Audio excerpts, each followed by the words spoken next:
ನೋಡಿ, ರಾಮನ ವಿಚಾರಕ್ಕೆ ಸಂಬಂಧಪಟ್ಟಂತೆ ನಮ್ಮ ರಾಜಕೀಯ ವ್ಯಕ್ತಿಗಳು ಯಾವ ರೀತಿ ರಾಜಕೀಯ ಮಾಡ್ತಿದ್ದಾರೆ ಅನ್ನೋದನ್ನ ಗಮನಿಸ್ತಾ ಇದ್ವಿ. ಈಗ ಮತ್ತೊಂದು ಸ್ಟೇಟ್ಮೆಂಟ್, ರಾಮ ಎಲ್ಲರಿಗೂ ಒಂದೇ, ಬಿಜೆಪಿಗೊಂದು, ಕಾಂಗ್ರೆಸ್ಸಿಗೆ ಅಂತ ಇರಲ್ಲ, ದೇವರು ಎಲ್ಲರಿಗೂ ಒಂದೇ ಆಗಿರ್ತಾನೆ ಅಂತ ಬೇಳೂರು ಗೋಪಾಲಕೃಷ್ಣ ಒಂದು ಸ್ಟೇಟ್ಮೆಂಟ್ ಕೊಟ್ಟಿದ್ದಾರೆ. ವಿಚಾರಕ್ಕೆ ಸಂಬಂಧಪಟ್ಟಂತೆ ಡೀಟೇಲ್ಸ್ ಅನ್ನ ನಿಮ್ಮ ಮುಂದೆ ಇಡ್ತಾ ಇದ್ದೀವಿ. ನಾವು ರಾಮ ಹಾಗೂ ಹನುಮಾನನ್ನ ಆರಾಧಿಸುತ್ತೇವೆ, ವೈಭವೀಕರಣ ತಪ್ಪು ಅಂತ ಬೇಳೂರು ಗೋಪಾಲಕೃಷ್ಣ ಹೇಳಿಕೆ ಕೊಟ್ಟಿದ್ದಾರೆ. ದೇಶದ ಎಲ್ಲ ದೇಗುಲಗಳಿಗೆ ಇದೇ ರೀತಿ ಮಾಡಿದ್ರೆ ತಪ್ಪಿಲ್ಲ. ಮೋದಿ ಸ್ವಚ್ಛತಾ ಕಾರ್ಯಕ್ರಮ ಹಾಕಿಕೊಂಡು ಪೊರಕೆ ಹಿಡಿದ್ರು. ಬಿಜೆಪಿ ಇಡೀ ದೇಶದಲ್ಲಿ ಸ್ವಚ್ಛತೆ ಮಾಡೋದಕ್ಕೆ ಹೋಗಿ ಬಿದ್ದೋಯ್ತು ಅನ್ನುವಂತಹ ವಿಚಾರವನ್ನ ಇಲ್ಲಿ ಪ್ರಸ್ತಾಪ ಮಾಡ್ತಿದ್ದಾರೆ. ದೇವರು ಎಲ್ಲರಿಗೂ ಒಂದೇ, ಬಿಜೆಪಿಗೊಂದು, ಕಾಂಗ್ರೆಸ್ಸಿಗೊಂದಿಲ್ಲ.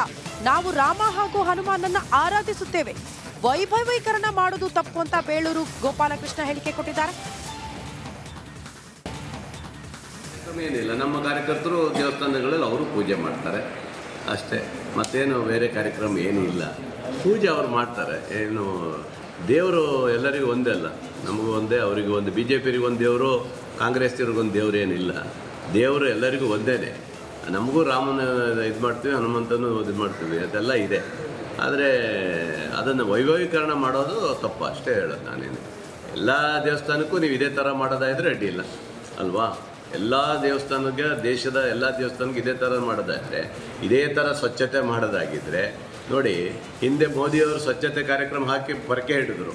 ಆವಾಗ ಇಡೀ ದೇಶದಲ್ಲಿ ಅವರು ಬಿ ಜೆ ಪಿಯವರು ಸ್ವಚ್ಛತೆ ಮಾಡೋಕ್ಕೆ ಹಿಡಿದ್ರು. ಆನಂತರ ಅದು ಬಿದ್ದೋಯ್ತು. ಈಗ ಮೋದಿಜಿಯವ್ರ ದೇವಸ್ಥಾನ ಇದು ಮಾಡೋಕ್ಕೆ ಹೋದರೆ ಇವರು ಈ ದೇವಸ್ಥಾನ ಕ್ಲೀನ್ ಮಾಡೋಕ್ಕತ್ತಾರೆ.